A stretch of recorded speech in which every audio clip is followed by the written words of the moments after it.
This is how to use our Spanish writing practice and upload it to Google Classroom.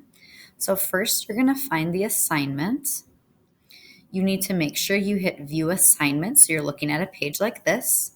If you want to use notes, we often have those in a PDF. If you click on it and then find the three dots, I would open that in a new window.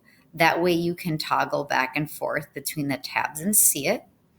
For example, at the top of this one, you're going to see our pronoun chart. And then towards the bottom, you're going to see your endings to help you.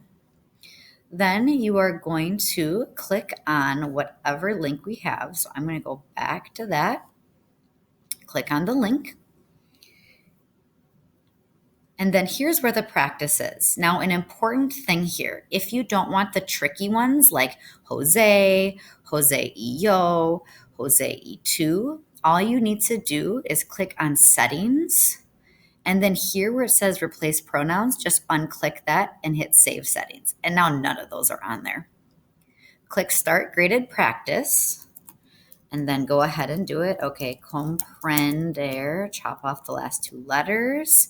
If I need my notes, okay, L, where was L? L is box 3, E are verbs, so E.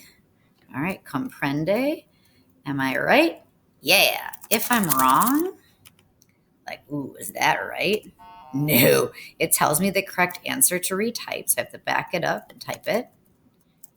Am I right now? Sure am. All right, if you need to add an accent, you have the vowel and it will tell you add accent. So you just click on that, the accent will show up.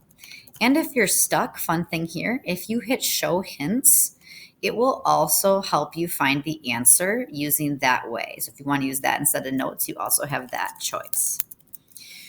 We will tell you how many we need to do. So for example, if I said you need to do 10 and get 75%, you need at least 10, you can do more, and at least that score. Then to submit, you need to take a screenshot.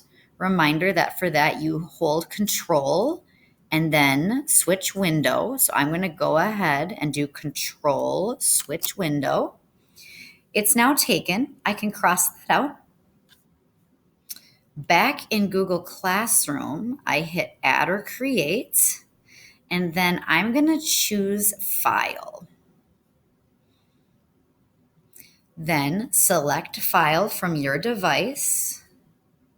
And the quickest way is to make sure you're on Recent because it's going to be the first thing that pops up. So I'm going to go ahead and click on that. Open. Upload. And then boom, there it is. I can add other screenshots if I need to. And then I just hit Turn In.